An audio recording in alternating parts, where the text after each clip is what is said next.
이에 마귀가 예수를 거룩한 성으로 데려다가 성전 꼭대기에 세우고 가로되 네가 만일 하나님의 아들이어든 뛰어내리라. 기록하였으되 저가 너희를 위하여 그 사자들을 명하시니 저희가 손으로 너를 받들어 발이 돌에 부딪히지 않게 하리로다 하였느니라. 예수께서 이르시되 또 기록되었으되 주 너희 하나님을 시험치 말라 하였느니라 하신대. 예수님께서 두 번째 받으신 시험은 성전 꼭대기에서 뛰어내리면 하나님께서 그 사자들을 보내어 보호하실 것이라는 사탄의 시험입니다. 예수님께서는 이 시험에 대하여 즉각적으로 주 너희 하나님을 시험치 말라 하셨습니다. 우리가 보통 시험이라고 하면 무엇을 확인하기 위해서 하는 것이죠. 그 유용성이나 확률을 확인하기 위해서 하는 일들을 다 시험이라고 합니다. 여기서 말하는 그 시험은 이런 차원에서도 조금 그 본질과 목표를 달리하는 것입니다. 예를 들면 성경에 나오는 내일 일을 염려하지 말라라는 것이 내일 일을 준비하지 말라는 것이 아닙니다. 또 여러분의 신앙이 크기 위해서 모르는 것에 대하여 의문을 가지고 확인하는 것들을 시험한다 그러지 않습니다. 여기서 말하는 시험은 우리 하나님을 어떻게 이해하느냐, 누구라고 알고 있느냐 하는 문제에 관한 것입니다. 우리는 여기 예수님께서 개인적인 그 시험을 받고 계신 것이 아니고 인류의 대표자로서 그 전에 아담과 또는 이스라엘 백성이 광야에서 인류를 대표하여 실패한 것들을 어떻게 예수님께서 성공으로 이끄셨는가 하는 새로운 인류의 대표자로 보고 있고, 그런 의미에서 지금 이 모든 시험은 다 메시아직에 관한 것입니다. 그리스도께서 지금 받으시는 다 이 시험들은 하나님과 인간 사이에 확보해야 되고 분명히 해야 되는 그 신앙적인 관계를 지금 그 초점으로 하고 일어나는 사건인 것입니다. 여기서 말하는 시험이라는 것은 사람이 하나님을 조금 전에 얘기한 것 같이 유용성과 확률의 차원에서 이해하지 말 것을 말하는 것입니다. 대표적인 이해를 돕기 위해서 대표적인 이해가 욥기 1장에 나옵니다. 시편 앞이 욥기입니다. 욥기 1장으로 가서 이 문제를 봅시다. 구약성경 761페이지입니다. 욥기 1장 6절. 하루는 하나님의 아들들이 와서 여호와 앞에 섰고 사단도 그들 가운데 왔는지라. 여호와께서 사단에게 이르시되 네가 어디서 왔느냐? 사단이 여호와께 대답하여 가로되 땅에 두루 돌아 여기저기 다녀왔나이다. 여호와께서 사단에게 이르시되 네가 내 종 욥을 유의하여 보았느냐? 그와 같이 순전하고 정직하여 하나님을 경외하며 악에서 떠난 자가 세상에 없느니라. 사단이 여호와께 대답하여 가로되 욥이 어찌 까닭없이 하나님을 경외하리까? 주께서 그와 그 집과 그 모든 소유물을 산울로 두르심이 아니니까? 주께서 그 손으로 하는 바를 복되게 하사 그 소유물로 땅에 널리게 하셨음이니까? 이제 주의 손을 펴서 그의 모든 소유물을 치소서. 그리하시면 정령 대면하여 주를 욕하리이다. 여기 나오는 이것, 9절에 있는 욥이 어찌 까닭없이 하나님을 경외하리까? 이게 바로 시험하는 겁니다. 뭘 시험하느냐 하면 하나님이 우리와 어떤 관계냐 할 때 이해관계의 차원에 서 있다는 거죠. 하나님께서 욥을 복주시는 이유는 욥이 하나님께 잘한 때문이고, 또 욥이 하나님께 잘하는 것은 하나님이 욥에게 축복하기 때문이지 그 까닭없이 왜 하나님께 잘하겠습니까? 이 사단의 말하자면 도전입니다.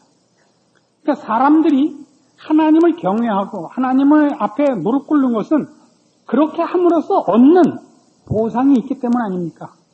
그래서 이제 우리가 잘 아는 이 긴 욥기가 시작이 되는 것입니다. 좋다. 그러면 그를 쳐라. 단 생명은 건들지 못한다. 처음에는 재산을 빼앗기고 자녀들이 죽고 나중엔 몸에 병이 들고 아주 처참한 자리까지 낮아집니다. 그래서 뭘 배웁니까? 하나님은 인간을 써먹기 위해서 기르고 있는 것이 아니며 하나님은 우리에게 있어서 우리가 하나님께 어떤 조건을 제시해야 그 보상으로 무엇을 주는 분이 아니다. 욥이 하나님 앞에 복받기 위해서 죄를 안 짓고 깨끗하게 산 것이 하나님이 우리에게 요구하시는 궁극적인 자리가 아니다. 더 나가야 된다. 이것을 확인합니다. 하나님은 우리에게 이런 도덕과 윤리와 법의 차원 이상의 관계를 요구하신다 하는 것이 욥기의 결론이 되고 있는 것입니다. 그래서 이런 일들은 신약에서는 신약에서뿐만 아니라 성경 전체에 가장 두드러진 사상으로 어디에 등장하느냐면 구원 자체에 등장하는 것을 봅니다. 로마서 1장 16절 말씀 봅시다.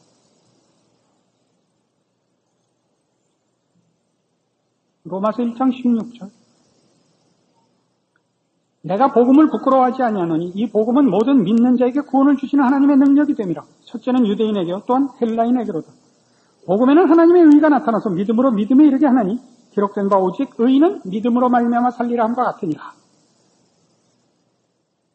복음에는 하나님의 의가 나타났다 이게. 어떤 의? 구원이라는 의가 나타났다 이게.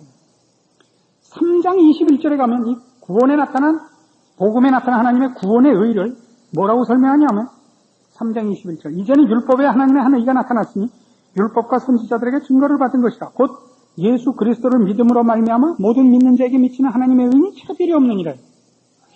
복음에 나타나는 의는 구원의 의요. 뭐와 다르냐? 율법과 다르다 이게. 율법은 뭐예요? 잘잘못을 따지는 것이 율법입니다. 잘하면 상 주고 못하면 벌 주는 것. 이게 율법입니다. 복음은 율법과 다른 것이라는 거죠. 은혜를 베푸는 법이래죠. 믿음을 요구하는 법이래죠. 율법은 뭐예요? 잘못하면 벌 받는 겁니다. 근데 우리가 얻은 구원, 예수 그리스도로 말미암는 이 구원에는 잘못에 관한 책임과 그 빚을 갚아야 되는 우리의 몫이 없습니다. 예수를 믿으면 구원을 얻는다. 예수, 믿음, 구원 중에 제일 중요한 단어는 뭡니까? 예수입니다. 예수. 믿음이 아닙니다. 믿음은 선택과 결정을 얘기하는 것이 아닙니다. 내가 믿었기 때문에 구원을 보상으로 얻는 것도 아닙니다. 여기가 바로 성경이 하고 싶은 얘기입니다. 복음에는 하나님의 의가 나타났습니다. 어떻게 해요?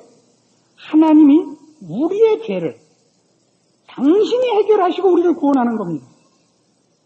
그걸 그걸 믿음의 국면이라 그런다 이거죠.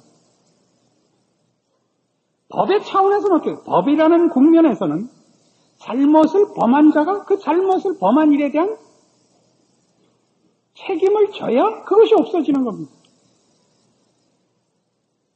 이해관계에서 빚을 진 자가 빚을 갚아야 둘의 관계가 정상화됩니다. 이 구원에 있어서는 하나님은 범죄한 우리에게 그 값을 책임지거나 해결하라 그러지 않고 하나님이 해결을 하시는 겁니다. 이게 예수님.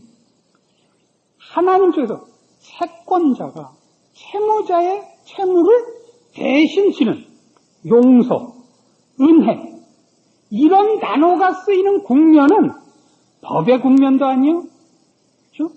이해관계나 산술적 국면이 아니라 믿음의 국면에만 있는 것이다 이 얘기입니다. 예수를 믿으라는 얘기는 예수를 보내어 우리를 구원하시는 이가 우리를 어느 국면으로 부르고 있는가를 먼저 그 초점으로 갖고 있는 것입니다. 이 세상의 사람과 사람 사이의 관계는 다 이해관계죠. 저 사람과 친해서 내가 무슨 이익을 얻는가? 이게 우리 사람 사는 사이에 세상에서 유일한 법칙입니다. 하나님이 우리에게 그 법칙을 적용하셔도 우리는 할 말이 없습니다. 그건 법이니까요. 1차적 질서입니다. 세상을 사는. 그런데 하나님은 우리를 그런 법적 관계의 대상으로 처음부터 의도하시지 않았다는 겁니다. 하나님은 우리를 그의 형상대로 지으셨고 우리 잘하는 대로 하나님이 지으신 모든 세상 가운데 우리를 다스리는 관리자로 임명을 하는 것입니다. 다스릴 수 있는 것입니다. 선악과를 만들어 놓고 이건 먹지 말라 하십니다. 왜 그래요? 하나님이 우리를 기계적으로 조종하시지 않는다는 거죠. 자발적인 항복을 요구하고 있는 것입니다. 사랑의 반대말이 뭐죠? 동정입니다. 동정. 동정이 사랑의 반대말이 되는 이유가 뭡니까? 사랑은 둘이 대등해야만 성립되기 때문입니다. 한쪽이 크고 한쪽이 낮으면, 우열의 부분이 있으면 사랑은 성립되지 않습니다. 그리고 사랑은 상대방에게 책임을 묻지 않습니다. 언제나 서로 짐을 지려고 하죠. 우리가 모르는 사이에서는 누가 버스간이나 전철에서 발을 밟으면 최소한 째려봐야죠. 그러나 사랑하는 사이에서는 밟으면 미안하다 그러죠. 내가 당신 발밑에 발을 넣었어. 미안해. 그게 사랑의 사이입니다. 그러니까 성경이 지금 우리에게 요구하는 건 하나님을 그런 법적, 이해관계적, 기계적 차원의 대상으로 생각지 말라 이겁니다. 이게 시험치 말랍니다. 하나님은 우리를 사랑과 믿음의 대상으로 부르시고 또 우리에게도 하나님을 대하여 사랑과 믿음으로 반응할 것을 요구하시는 높으신 분이다 이겁니다. 마태복음 7장에 가보실까요?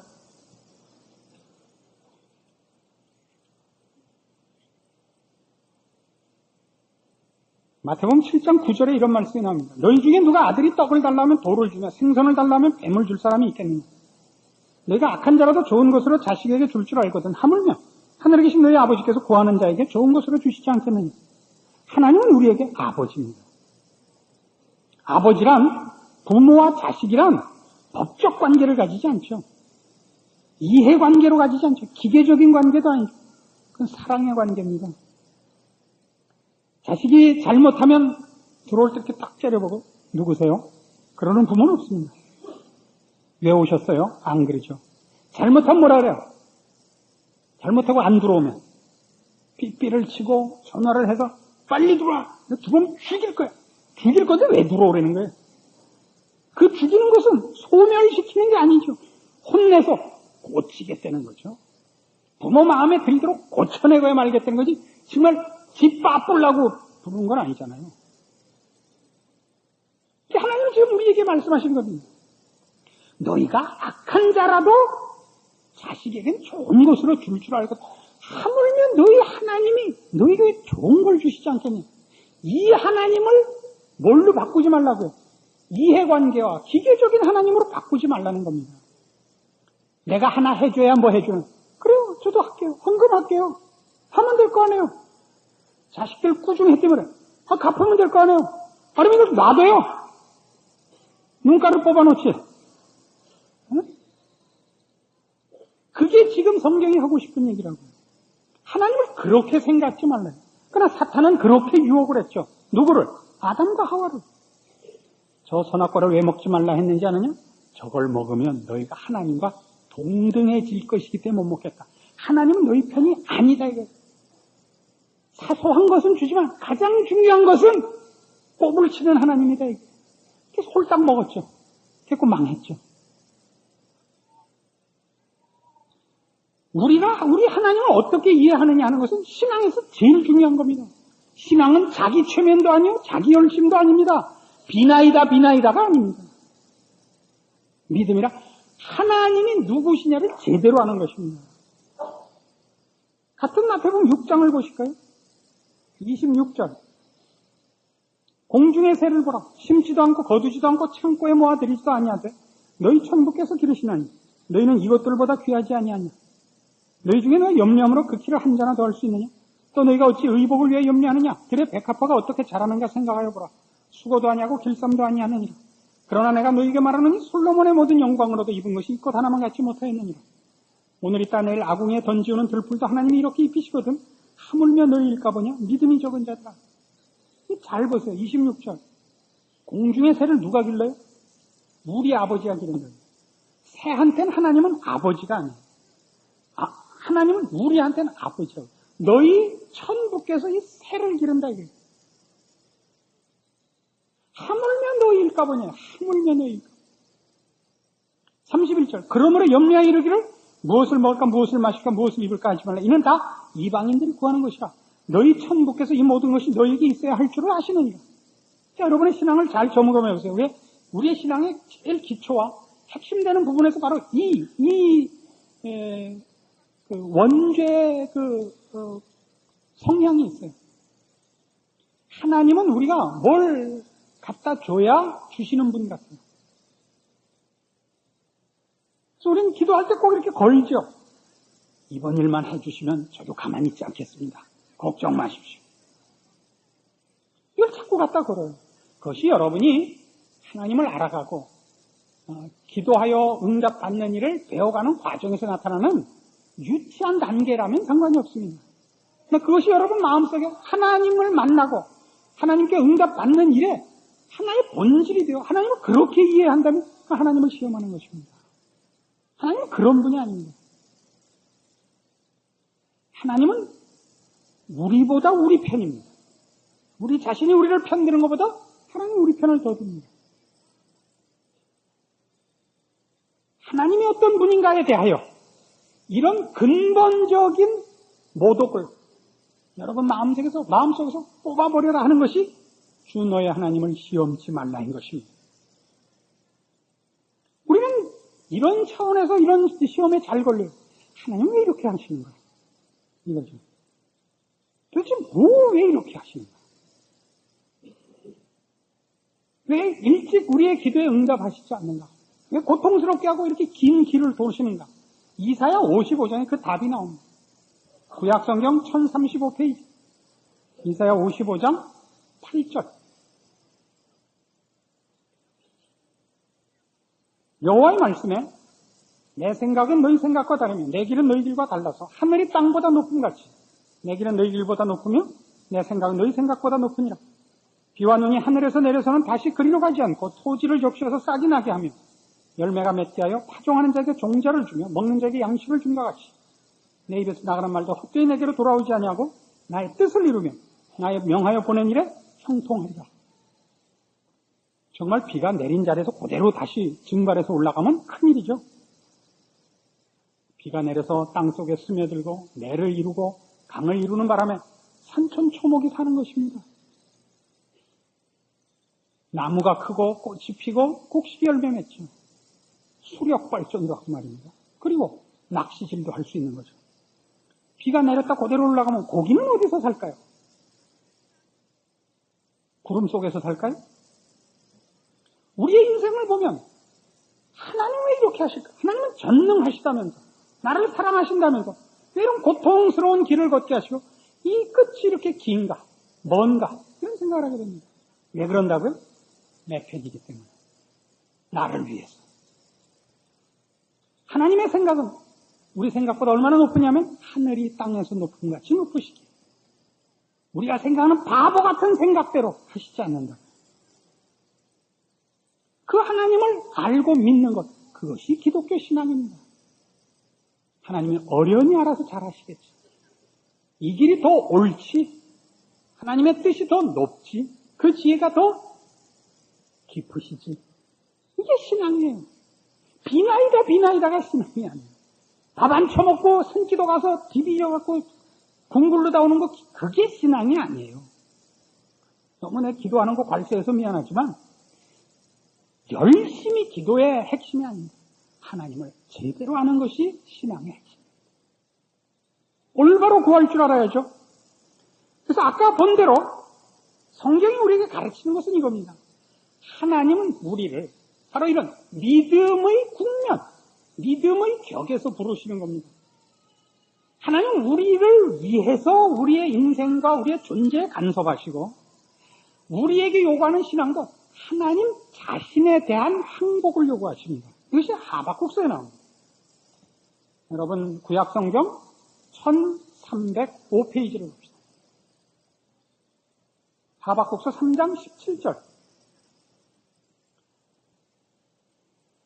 하박국 선지자는 이런 질문을 하나님 앞에 드렸습니다. 왜 하나님을 믿고 의롭게 사는 자들을 불의한 자들이